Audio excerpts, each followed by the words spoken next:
Imagine this, a manager returns to the very stadium where he suffered the ultimate humiliation of relegation, only to find his old club not just surviving, but thriving in the top flight.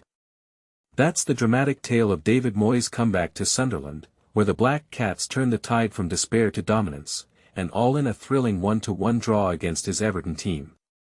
But here's where it gets controversial: could this be the ultimate redemption story, or was Moyes simply out of his depth back then? Stick around to dive into the details, because there's a lot more to unpack about this roller coaster ride of a match and the club's incredible turnaround. 8 years ago, Moyes stepped into a chaotic situation at Sunderland when Sam Allardyce abruptly departed to take over the England national team. It was a brief notice appointment that spiraled into a nightmare season filled with injuries, poor transfers, and ultimately, relegation from the Premier League. The team scraped together just 24 points, and Moyes resigned in the aftermath. For context, relegation means dropping down a division in football's league pyramid, like falling from the elite to the second tier, which can be devastating for a club's finances, morale, and reputation. Sunderland suffered even further, enduring another relegation and a grueling 4-year stint in League One, the third tier, where fans could hardly have dreamed of competing at the top again.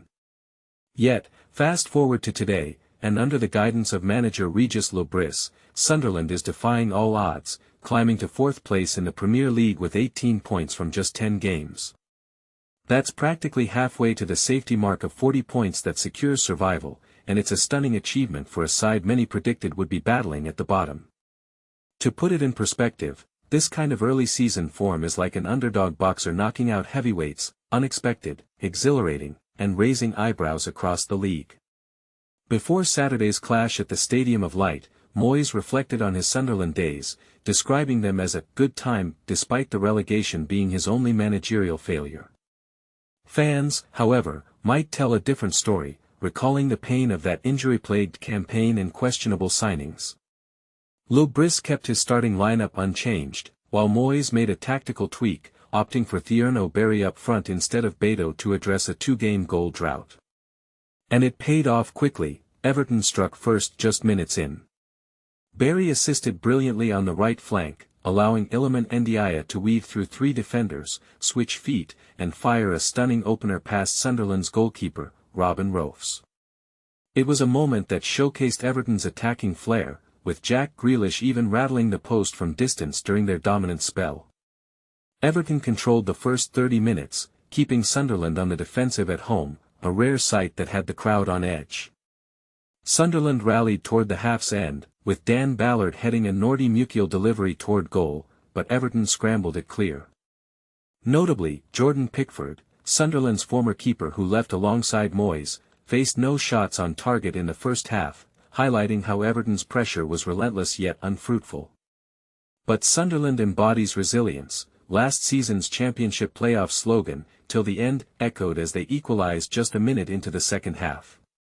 Granit Xhaka's deflected strike, set up by Enzo Lefebvre, wrong-footed Pickford after James Tarkowski inadvertently redirected it, leveling the score and igniting the stadium.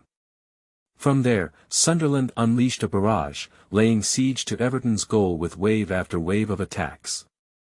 Pickford made a solid save on a Lefebvre effort that ricocheted off Wilson Isidore, and the home fans roared with every challenge. Moyes swapped Barry for Beto to bolster the attack, and later brought on Dwight McNeil for Ndiaye during a tough patch, but Everton couldn't hold on to the ball up front. Mukiel's long throws caused chaos, and Sunderland's relentless pressing kept the visitors pinned back. Even late substitutions, Brian Brobby and Kemsdine Talby for Sunderland, amplified the pressure, with Mukiel heading narrowly over from close range. Yet, Everton found a second wind, pushing for a late winner themselves, and both teams settled for a share of the points amid the deafening support. This draw catapults Sunderland into a massive test next, facing Arsenal, the Premier League leaders, under Mikel Arteta at Wearside. It's the biggest challenge yet for this revived side, and one that could define their season. But here's the part most people miss: Sunderland's journey from relegation fodder to playoff contenders is a testament to smart management and squad depth. Some might argue Moyes was unfairly scapegoated for injuries and bad luck, while others point to tactical missteps. Do you think Sunderland can keep climbing the table against giants like Arsenal, or is this just a flash in the pan? Was Moyes' relegation inevitable, or could better decisions have saved the day? Share your hot takes in the comments, agree, disagree, or offer your own spin on this football drama.